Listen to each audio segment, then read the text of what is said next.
ഇസ്ലാം വളരെ പുണ്യകരമാക്കി സംവിധാനിച്ചിട്ടുള്ള, വളരെ പുണ്യമായി വിശുദ്ധമായ ഇസ്ലാം പരിചയപ്പെടുത്തിയ പരിപാവനമായ ഒന്നാണ്, ഒരു ബന്ധമാണ് വൈവാഹിക ബന്ധം എന്ന് പറയുന്നത്. അല്ലാഹുവിന്റെ പരിശുദ്ധമായ ഖുർആൻ പറയുന്നു, وَمِنْ آيَاتِهِ أَنْ خَلَقَ لَكُم مِّنْ أَنفُسِكُمْ أَزْوَاجًا لِتَسْكُنُوا إِلَيْهَا وَجَعَلَ بَيْنَكُم مَّوَدَّةً وَرَحْمَةً. അല്ലാഹു സുബ്ഹാനഹു വ തആല പരസ്പരം അറിയാത്ത, ഇന്നേവരെ പരിചയമില്ലാത്ത, ഇന്നേവരെ അനുഭവിച്ചറിയാത്ത, ഇന്നേവരെ പരസ്പര ധാരണയില്ലാത്ത രണ്ട് കുടുംബങ്ങളെ അല്ലാഹു സുബ്ഹാനഹു വ തആല ഒന്നാക്കി ഒരുമിച്ച് കൂട്ടി. ഒരാണിനെയും ഒരു പെണ്ണിനെയും അല്ലാഹു ഒരുമിച്ച് കൂട്ടി എന്നത് അല്ലാഹുവിന്റെ ഒരു വലിയ ദൃഷ്ടാന്തമാണ് എന്ന് അല്ലാഹുവിന്റെ ഖുർആൻ പറഞ്ഞു വെക്കുന്നു. ഒരാണും ഒരു പെണ്ണും തമ്മിലുള്ള വൈവാഹിക ബന്ധം എന്ന് പറയുന്നത്, നിക്കാഹ് എന്ന് പറയുന്നത്, അത് ഒരു കുടുംബത്തിന്റെ, ഒരു കൂടിച്ചേരലിന്റെ, ഒരു കുടുംബ ബന്ധത്തിന്റെ ആരംഭമാണ്. പുതിയ സമൂഹത്തിന്റെ രൂപീകരണത്തിന്, ഒരു സമൂഹത്തിന്റെ ഉണ്മക്ക് കാരണമാകുന്ന, ഹേതുവാകുന്ന ഒന്നാണ് വൈവാഹിക ജീവിതം എന്ന് പറയുന്നത്. അതുകൊണ്ട് തന്നെ പരിശുദ്ധമായ ഇസ്ലാം വിവാഹത്തിനെ അല്ലെങ്കിൽ നിക്കാഹിനെ വളരെ പരിശുദ്ധിയോടുകൂടെയാണ് അല്ലാഹുവിന്റെ ദീൻ ഇസ്ലാം പഠിപ്പിച്ചിട്ടുള്ളത്. അത് പരിപൂർണമായ, അത് നല്ല മഹത്വമുള്ള ഒരു സുന്നത്തായ പ്രവർത്തനമാണ്. അത് അതിന്റെ നിയമങ്ങളോടുകൂടെ, അതിന്റെ ചിട്ടകളോടുകൂടെ, അതിന്റെ മര്യാദകളോടുകൂടെ നിർവഹിച്ചാൽ അത് ഏറ്റവും വലിയ പുണ്യമായ കർമ്മമാണ് എന്ന് പരിശുദ്ധമായ ഇസ്ലാം വളരെ കൃത്യമായി നമ്മെ പഠിപ്പിച്ചിട്ടുണ്ട്. വെള്ളിയാഴ്ച ദിവസം പള്ളിയിൽ വെച്ച് ദുഹാ സമയത്ത് നിക്കാഹ് നടത്തൽ ഏറ്റവും പുണ്യമാക്കിയിട്ടാണ് പരിശുദ്ധമായ ഇസ്ലാം അവതരിപ്പിച്ചിട്ടുള്ളത്. അഥവാ ഒരു ബന്ധം എന്ന് പറയുന്നത്, ഒരു ബന്ധം തുടങ്ങുന്നത് എന്ന് പറയുന്നത്, അത് ഒരു നന്മയിലൂടെയാകണം. അല്ലാഹുവിന്റെ പരിശുദ്ധമായ പള്ളിയിൽ വെച്ചുകൊണ്ടായിരിക്കണം ഒരു രണ്ട് കുടുംബങ്ങൾ ഒരുമിക്കേണ്ടത്, രണ്ടാളുകൾ ഒരുമിക്കേണ്ടത്. അല്ലാഹുവിന്റെ പരിശുദ്ധമായ ഭവനത്തിൽ വെച്ചായിരിക്കണം എന്ന് ദീനുൽ ഇസ്ലാമിന് നിഷ്കർഷതയുണ്ട്. ദീനുൽ ഇസ്ലാം അതിനെ അനുശാസിക്കുന്നുണ്ട്. നമ്മൾ എന്റെ മുമ്പിൽ ഇരിക്കുന്ന എന്റെ പ്രിയപ്പെട്ട ഉപ്പമാർ, പലരുടെയും മക്കളെ കെട്ടിക്കാനുള്ളവരുണ്ട്, മക്കൾ വിവാഹം ചെയ്യാനുള്ളവരുണ്ട്, അതുപോലെ തന്നെ പേരമക്കൾക്ക് കല്യാണം അന്വേഷിക്കുന്ന ആളുകളുണ്ട്. അങ്ങനെ പലരും എന്റെ മുമ്പിൽ ഇരിക്കുന്നുണ്ട്. ഹബീബായ മുഹമ്മദ് മുസ്തഫ സല്ലല്ലാഹു അലൈഹി വസല്ലം തങ്ങൾ പറയുന്നു, തസവ്വജു, നിങ്ങൾ വിവാഹം ചെയ്തോളൂ. കാരണം വലാ തകൂനു കഅഹ്ബാനിയത്തിൻ നസാറ, നിങ്ങൾ ക്രിസ്ത്യാനികളിലുള്ള റഹ്ബാനിയന്മാരെ പോലെ, ക്രിസ്ത്യാനികളിലുള്ള പുരോഹിതന്മാരെ പോലെ നിങ്ങൾ ആയിപ്പോകരുത്. കന്യാസ്ത്രീകളെ പോലെ വിവാഹം കഴിക്കാതെ നിങ്ങൾ ആയിപ്പോകരുത്, നിങ്ങൾ വിവാഹം കഴിച്ചോളൂ എന്ന് മുത്തുനബി സല്ലല്ലാഹു അലൈഹി വസല്ലം തങ്ങൾ ഉമ്മത്തിനെ പഠിപ്പിച്ചിട്ടുണ്ട്. അതുകൊണ്ട് തന്നെ ഇത്തരം സുന്നത്തായ ഒരു കർമ്മം അത് സുന്നത്തായി തന്നെ മാറണം.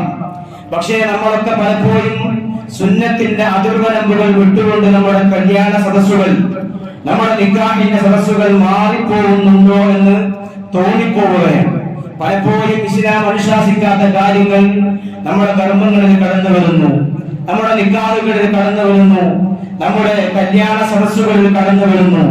ഹബീബായ നബി സല്ലല്ലാഹു അലൈഹി വസല്ലം തങ്ങൾ പഠിപ്പിക്കുന്നു, തുൻകഹുൽ മർഅതു ലിഅർബഇൻ, ഒരു പെണ്ണിനെ വിവാഹം ചെയ്യപ്പെടേണ്ടത്, ഒരു പെണ്ണിനെ നിന്റെ വീട്ടിലേക്ക് കൂട്ടിക്കൊണ്ടുവരേണ്ടത്, അത് ചില കാര്യങ്ങൾ ആളുകൾ സാധാരണഗതിയിൽ പരിഗണിക്കാറുണ്ട്.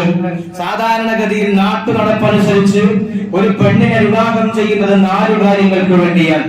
അല്ലാഹുവിന്റെ ഹബീബ് പഠിപ്പിക്കാൻ ഒന്നിരി മാലിഹ, ഒന്നവരുടെ സമ്പത്ത് കണ്ടുകൊണ്ടായിരിക്കും.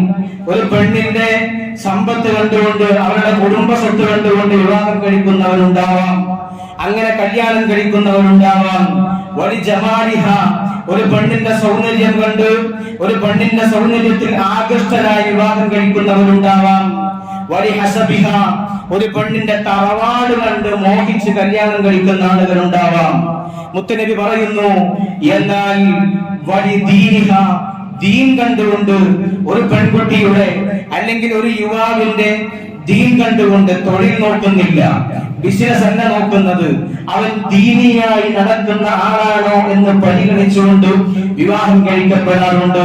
മുത്തനബി പഠിപ്പിക്കുന്നു, നിങ്ങൾ കല്യാണം കഴിക്കുമ്പോൾ പരിഗണിക്കേണ്ടത് തറവാടല്ല, നിങ്ങൾ കല്യാണം കഴിക്കുമ്പോൾ വലിയ ആസ്തികളുള്ള കുടുംബമാണോ എന്നല്ല പരിഗണിക്കേണ്ടത്. നിങ്ങൾ കല്യാണം കഴിക്കുമ്പോൾ ഒരു പെണ്ണിന്റെ സൗന്ദര്യം നോക്കുക എന്നതിനപ്പുറത്തേക്ക് നിങ്ങൾ പരിഗണിക്കേണ്ടത് അല്ലാഹുവിന്റെ പരിശുദ്ധമായ ദീനാണ്. അല്ലാഹുവിന്റെ പരിശുദ്ധമായ ദീൻ നിങ്ങൾ സൂക്ഷിക്കണമെന്ന് മുത്തുനബി സല്ലല്ലാഹു അലൈഹി വസല്ലം തങ്ങൾ പഠിപ്പിക്കുകയാണ്. ഫദ്ഫർ ബിദാത്തി ദീൻ, നിങ്ങൾ ദീനുള്ള പെണ്ണിനെ കല്യാണം കഴിച്ചുകൊണ്ട് വിജയിക്കണം എന്ന് മുസ്തഫ നബി സല്ലല്ലാഹു അലൈഹി വസല്ലം പഠിപ്പിക്കുന്നു. അത് മക്കൾക്ക് കല്യാണം അന്വേഷിക്കുകയാണെങ്കിലും അത് വീട്ടിലേക്ക് ഒരു മരുമകളെ കൊണ്ടുവരികയാണെങ്കിലും ദീൻ പരിഗണിക്കണം. ദീൻ പരിഗണിച്ചില്ല എങ്കിൽ ആ കുടുംബം കുട്ടിച്ചോറാവാൻ ആ കല്യാണം മതിയാവും. ആ കുടുംബം ഇല്ലാതെയാവാൻ, ആ കുടുംബത്തിന്റെ ഇസ്സത്തും അഭിമാനവും തകർക്കപ്പെടാൻ ആ ഒരൊറ്റ കല്യാണം മതിയാകും. ആ ഒരൊറ്റ കല്യാണം മതിയാകും. ഇസ്സത്ത് നഷ്ടപ്പെടും. ദീനില്ലാത്ത സ്ത്രീകളെ അല്ലെങ്കിൽ ദീനില്ലാത്ത യുവാക്കളെ നമ്മുടെ മക്കൾക്ക് കെട്ടിച്ചു കൊടുക്കുമ്പോ നമ്മൾ 1000 വട്ടം ചിന്തിക്കണം. സമ്പത്ത് വരും പോവും, സൗന്ദര്യം വരും പോവും, പക്ഷെ നിലനിൽക്കുന്ന ദീനായിരിക്കും. നിഷ്കരിക്കുന്ന പെണ്ണാണോ എന്നാണ് നമ്മൾ നോക്കേണ്ടത്. അല്ലാഹുവിന്റെ ദീൻ പറഞ്ഞതനുസരിച്ച് ജീവിക്കുന്ന പെണ്ണാണോ എന്നാണ് നോക്കേണ്ടത്.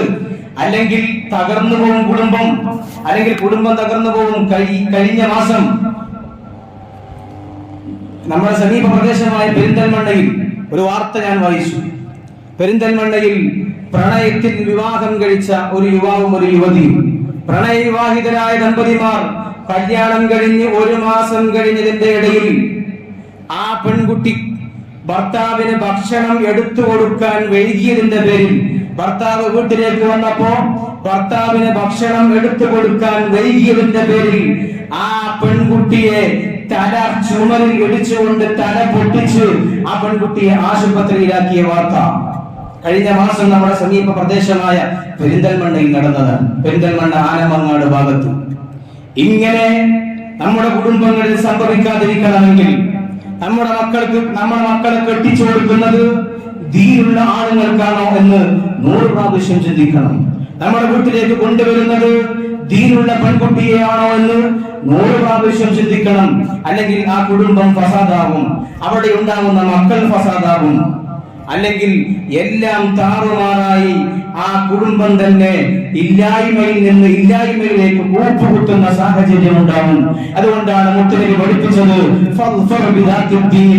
നിങ്ങൾ ദീനുള്ള പെണ്ണിനെ വിവാഹം കഴിച്ചുകൊണ്ട് നിങ്ങൾ വിജയിച്ചു കൊള്ളണേ എന്ന് അല്ലാഹുവിന്റെ റസൂൽ സല്ലല്ലാഹു അലൈഹി വസല്ലം നമ്മൾ പഠിപ്പിച്ചത്. വിവാഹം എന്ന് പറയുന്നത് പരിശുദ്ധമാണ്. അത് പരിശുദ്ധമായ ഒരു കർമ്മമാണ്. പക്ഷെ ആ കർമ്മത്തെ നമ്മൾ മുസ്ലിമീങ്ങൾ നന്മയുടെ വക്താക്കളെന്ന് അവകാശപ്പെടുന്ന നമ്മൾ തന്നെ കുളമാക്കുകയാണ്. വളരെ ലളിതമാണ് ഇസ്ലാമിലെ വിവാഹം എന്ന് പറയുന്നത്. വളരെ ലളിതമായ ഒരു കർമ്മമാണ് ഇസ്ലാമിലെ വിവാഹം. പക്ഷെ അതിനെ എന്തൊക്കെയോ ആക്കി വലിയ സമ്പത്ത് അതിന്റെ പേരിൽ ചെലവഴിച്ച് ആർഭാടങ്ങളോടുകൂടെ കല്യാണം കഴിച്ച് വളരെ സുന്നത്തായി അല്ലാഹുവിന്റെ കൂലി സമ്പാദിക്കേണ്ട ഒരു പുണ്യ പ്രവർത്തനം കൊണ്ട് വലിയ ഹറാമുകൾ നമ്മുടെ സമൂഹം ചെയ്തു വരുന്നു. അത് നമ്മുടെ സമൂഹത്തിൽ മാത്രമുള്ളതാണ്. അത് നമ്മുടെ സമൂഹത്തിലേ ഉള്ളൂ. മറ്റു മതക്കാരെ പരിഗണിച്ചാൽ അവർ വളരെ കൃത്യതയോടുകൂടെ അവരുടെ മതാചാരത്തിന്റെ അണുവിട തൂക്കം ഒരു അണുവിട മാറാതെയാണ് മറ്റുള്ള സമുദായക്കാർ അവരുടെ കല്യാണങ്ങൾ നടത്തുന്നത്. വളരെ പരിശുദ്ധവും പരിപാലനവുമായിട്ടാണ് അവരൊക്കെ അവരുടെ വിവാഹ സദസ്സുകൾ ഒരുക്കുന്നത്. എന്നാൽ മുസ്ലിമീങ്ങൾ, നമ്മൾ മുഅ്മിനീങ്ങൾ, നമ്മുടെ വിവാഹ സദസ്സുകൾ ഇന്ന് കണ്ടുകൊണ്ടിരിക്കുന്നത് ഒരുപാട് ഹറാമുകൾക്ക് വഴിവെക്കുന്നു എന്നതാണ്. ഒരുപാട് അനാചാരങ്ങളാണ് നമ്മുടെ വിവാഹത്തിലേക്ക് നമ്മുടെ വിവാഹങ്ങൾ നടന്നുകൊണ്ടിരിക്കുന്നത്. അത്തരം അനാചാരങ്ങളിൽ നമ്മളൊക്കെ വിട്ടുനിൽക്കണം. എന്താണ് ചെയ്യുന്നത്? കല്യാണം കഴിഞ്ഞു, കല്യാണത്തിന്റെ തൊട്ട് മുമ്പ് വരനും വധുവും തമ്മിൽ കണ്ടു, ഇഷ്ടപ്പെട്ടു, കല്യാണം നിശ്ചയിച്ചാൽ തന്നെ മൊബൈല് കൈമാറുകയാണ്. മൊബൈല് കൈമാറിയിട്ട് ചാറ്റിംഗ് തുടങ്ങുകയാണ്, ഫോൺ വിളി തുടങ്ങുകയാണ്. വിശുദ്ധമായ ഇസ്ലാം പഠിപ്പിച്ചിട്ടില്ലല്ലോ അങ്ങനെ. നിക്കാഹ് കഴിഞ്ഞാലാണ് ഒരു പെണ്ണിന് ഒരു ആണിനോട് സംസാരിക്കാൻ കഴിയുന്നത്. നിക്കാഹിന്റെ മുമ്പ് അവർ അന്യരാണ്. നിക്കാഹ് കഴിഞ്ഞാലേ അവർക്ക് പരസ്പരം കാണാൻ പറ്റൂ. നിക്കാഹ് കഴിഞ്ഞാലേ അവർക്ക് പരസ്പരം സംസാരിക്കാൻ പറ്റൂ. എന്നാൽ നമ്മുടെ സമൂഹത്തിൽ അതല്ല കണ്ടുകൊണ്ടിരിക്കുന്നത്, നമ്മുടെ നാട്ടിൽ അതല്ല കണ്ടുകൊണ്ടിരിക്കുന്നത്. ഒരു ബന്ധത്തിന്റെ തുടക്കം തന്നെ ഹറാമാവുകയാണ്. ഒരു നല്ല ഒരു പുതിയ ജീവിതത്തിലേക്ക് രണ്ടാളുകൾ കാൽ വെക്കുമ്പോൾ ആ ബന്ധത്തിന്റെ തുടക്കം തന്നെ ഹറാമാണ്. എന്റെ രക്ഷിതാക്കൾ വളരെ ഗൗരവത്തോടുകൂടി ചിന്തിക്കണം. ഈ ബന്ധം ഹറാമിൽ നിന്ന് തുടങ്ങിയ ബന്ധം ഹറാമിലല്ലാതെ പിന്നെ എവിടെ പോയിട്ടാണ് അവസാനിക്കുക? ഹറാമിൽ തുടങ്ങിയ ഒരു ബന്ധം ഹറാമിലല്ലാതെ പിന്നെ എവിടെ കൊണ്ടുചെന്ന് അവസാനിക്കും? നമ്മൾ വളരെ ഗൗരവത്തോടുകൂടെ ചിന്തിക്കണം. നമ്മുടെ മക്കൾ അങ്ങനെയുള്ള സാഹചര്യത്തിൽ വളർന്നു വരികയാണ്. നമ്മുടെ രക്ഷിതാക്കന്മാർ നിലപാടെടുക്കണം. വാപ്പമാർക്ക് നിലപാടുണ്ടാവണം. അല്ലെങ്കിൽ നമ്മുടെ മക്കൾ വഴിതെറ്റിപ്പോകും. വിശുദ്ധ ഇസ്ലാമിന്റെ ചട്ടക്കൂടിനുള്ളിൽ നിന്ന് പുറത്തേക്ക് ധരിക്കും. അവസാനം മുസ്ലിമായ പേരുണ്ടാവും, പക്ഷെ മനസ്സിൽ ഈമാനില്ലാതെ മരിക്കേണ്ടി വരും. കല്യാണം കഴിഞ്ഞു, നിക്കാഹൊക്കെ കഴിഞ്ഞു, പള്ളിയിൽ നിന്ന് പിരിഞ്ഞു, നേരെ ചെല്ലുന്നു ഓഡിറ്റോറിയത്തിലേക്ക്. എന്താണ് അവിടെ നടക്കുന്നത്? തന്റെ മകളെ സ്റ്റേജിൽ കയറ്റി നിർത്തുന്നു. ഞാൻ വളരെ ഗൗരവത്തോടുകൂടെ പറയുകയാണ്. മകളെ സ്റ്റേജിലേക്ക് കയറി നിർത്തുന്നു. എന്നിട്ടൊരു പ്രദർശന വസ്തുവായി കല്യാണ പെണ്ണിനെ ചമയിച്ചൊരുക്കി സ്റ്റേജിൽ പ്രദർശിപ്പിച്ചു വെച്ച് വരുന്ന കാണുന്ന മുഴുവൻ ആളുകളും ഒപ്പം ഫോട്ടോ എടുത്ത് ആർമാദിക്കുന്നു. ഇത് ശുദ്ധമായ ഇസ്ലാം പഠിപ്പിച്ചിട്ടില്ല. ഇത് പരിശുദ്ധമായ ഇസ്ലാം പഠിപ്പിച്ചിട്ടില്ല. ഒരു പെണ്ണിനോടൊപ്പം അവരുടെ സ്കൂൾ ഫ്രണ്ട്സ് എന്തൊക്കെയോ പേരുകൾ പറഞ്ഞ് പലരും വന്ന് ഫോട്ടോ എടുത്തു പോകുന്നു. സ്റ്റേജിൽ വന്ന് ഒരുപാട് ആളുകൾ ഇരിക്കുന്നു. സ്റ്റേജിന്റെ സദസ്സിൽ വന്ന് ഒരുപാട് ആളുകൾ ഇരിക്കുന്നു. അവരൊക്കെ ഈ പെണ്ണിനെയും മുഖത്തേക്ക് നോക്കി അങ്ങനെ ഇരിക്കുന്നു. പച്ച ഹറാമല്ലാതെ ഒന്നുമല്ല. അതൊന്നും വിശുദ്ധമായ ഇസ്ലാം അനുവദിച്ചിട്ടില്ല. എന്റെ പ്രിയപ്പെട്ട ഉപ്പമാർ വളരെ ഗൗരവത്തോടുകൂടെ ചിന്തിക്കണം. ഒരു പുതിയ ബന്ധം തുടങ്ങേണ്ടത് ഇത്തരം ഹറാമായ കാര്യങ്ങൾ ചെയ്തുകൊണ്ടല്ല, നല്ല നന്മകൾ കൊണ്ട് പരിശുദ്ധമായ ഹലാലിലൂടെ ഈ കാര്യങ്ങളൊക്കെ നിർവഹിക്കാൻ കഴിയും. നല്ല ഹലാലായ രൂപത്തിലുള്ള ഈ കാര്യങ്ങളൊക്കെ നല്ല കൃത്യതയോടുകൂടെ നമുക്ക് ചെയ്യാൻ കഴിയും. പക്ഷെ നമുക്കത് വേണ്ട. നമുക്ക് അത് ഹറാം എങ്ങനെയെങ്കിലും കടത്തിക്കൂട്ടിയേ തീരൂ എന്ന വാശിയാണ് പലപ്പോഴും നമുക്കുള്ളത്. ഇതൊക്കെ വളരെ നന്നായി കൈകാര്യം ചെയ്യാൻ പറ്റുമല്ലോ. അത് കഴിഞ്ഞാൽ പിന്നെ ഭക്ഷണം കഴിക്കാൻ പോവാൻ. എന്താണ് ഭക്ഷണം കഴിക്കാൻ പോകുന്നത്? സുബ്ഹാനല്ലാഹ്, അവിടൊക്കെ നടക്കുന്നത് വലിയ ഹറാമുകളാണ്. എന്റെ പ്രിയപ്പെട്ട ഉപ്പമാരെ, നമ്മുടെ മക്കളെ കല്യാണം നടത്തുമ്പോൾ ഗൗരവത്തോടുകൂടെ ചിന്തിക്കണം. ഭക്ഷണം കൊടുക്കുക എന്നത് ഇസ്ലാം വളരെ പുണ്യമായി കണ്ടൊരു പ്രവർത്തനം. ഭക്ഷണം കൊടുക്കുക, ഇത്ആമുത്താം, വിശക്കുന്നവന് ഭക്ഷണം കൊടുക്കുക എന്നത് നല്ല പുണ്യമുള്ള കർമ്മമാണ്. പക്ഷെ ആ പുണ്യമായ കർമ്മത്തിന്റെ പേരിൽ ഒരുപാട് കുറ്റങ്ങൾ, തെറ്റുകൾ അക്കൗണ്ടിലേക്ക് നമ്മൾ വരുത്തി വെക്കരുത്. ഒരുപാട് പൈസ ചെലവഴിച്ചിട്ടായിരിക്കും നല്ല നല്ല ഭക്ഷണം കൊടുക്കുന്നത്. പക്ഷെ ആ ഭക്ഷണം കൊടുക്കുന്നത് നമ്മുടെ തിന്മയുടെ ഏടിലേക്കുള്ള കുറ്റങ്ങൾ ഇങ്ങനെ രേഖപ്പെടുത്തി വെക്കപ്പെടാൻ വേണ്ടി ആവരുത്. എന്താണ്? ആണും അന്യ പെണ്ണും ഒരു ബെഞ്ചിൽ ഇരുന്നിട്ട് അങ്ങനെ ഭക്ഷണം കഴിക്കുക. ഒരു ബെഞ്ചിൽ ഇരുന്നിട്ട് ഭക്ഷണം കഴിക്കുക. അന്യ ആണും അന്യ പെണ്ണും. ഒരു മറയിടണം നമ്മൾ. ആണുങ്ങൾക്ക് വേറെ ഭാഗത്ത് ഭക്ഷണം ഒരുക്കണം, പെണ്ണുങ്ങൾക്ക് വേറെ ഭാഗത്ത് ഭക്ഷണം ഒരുക്കണം. ഇത് ഇസ്ലാമല്ല. ആണും പെണ്ണും ഒന്നാണ് എന്ന് പറയുന്നത് തനി ലിബറലിസമാണ്. മുസ്ലിമീങ്ങൾക്ക് ലിബറലിസം തലക്ക് പിടിക്കാൻ തുടങ്ങിയിട്ടുണ്ട്. നമ്മളത് ചെയ്യാൻ പാടില്ല. വളരെ ഗൗരവത്തോടെ പഴയ കാലത്ത് നമ്മുടെ കല്യാണ സദസ്സുകൾ എങ്ങനെയായിരുന്നു? നിങ്ങളുടെയൊക്കെ നമ്മുടെയൊക്കെ കുട്ടിക്കാലത്തുണ്ടായിരുന്ന കല്യാണ സദസ്സുകൾ എങ്ങനെയായിരുന്നു? പെണ്ണുങ്ങൾക്ക് വേറെ ഭാഗത്ത് ഭക്ഷണം, ആണുങ്ങൾക്ക് വേറെ ഭാഗത്ത് ഭക്ഷണം. ഒരു മറയുണ്ടാവും. ഇന്ന് എവിടെ പോയി നമ്മുടെ മറ? ഒരു മറയുമില്ല. അന്യ ആണും അന്യ പെണ്ണും ഒരു ബെഞ്ചിൽ ഇരുന്ന് അങ്ങനെ സ്വറ പറഞ്ഞ് ഭക്ഷണം കഴിക്കുക. വളരെ വലിയ തെറ്റുകളാണ് അതിൽ നടന്നുകൊണ്ടിരിക്കുന്നത്. വളരെ വലിയ കുറ്റമാണ് അതിലൂടെ നമുക്ക് നമ്മുടെ അക്കൗണ്ടിലേക്ക് ലഭിച്ചുകൊണ്ടിരിക്കുന്നത്. വളരെ ഗൗരവത്തോടുകൂടെ നമ്മൾ ചിന്തിക്കണം. അല്ലാഹു സുബ്ഹാനഹു വ തആല കാത്ത് രക്ഷിക്കുമാറാകട്ടെ. നമ്മൾ വളരെ ഗൗരവത്തോടുകൂടെ ചിന്തിക്കണം. അതുകൊണ്ട് കല്യാണ സദസ്സുകൾ ഒരു മറ ഇടുന്നതിന് ഒരു ചെലവില്ല. അത് ഓഡിറ്റോറിയത്തിലാണെങ്കിലും എവിടെ കല്യാണം നടത്തുകയാണെങ്കിലും ഒരു മറ ഇടുന്നതിന് ഒരു പ്രശ്നമില്ല.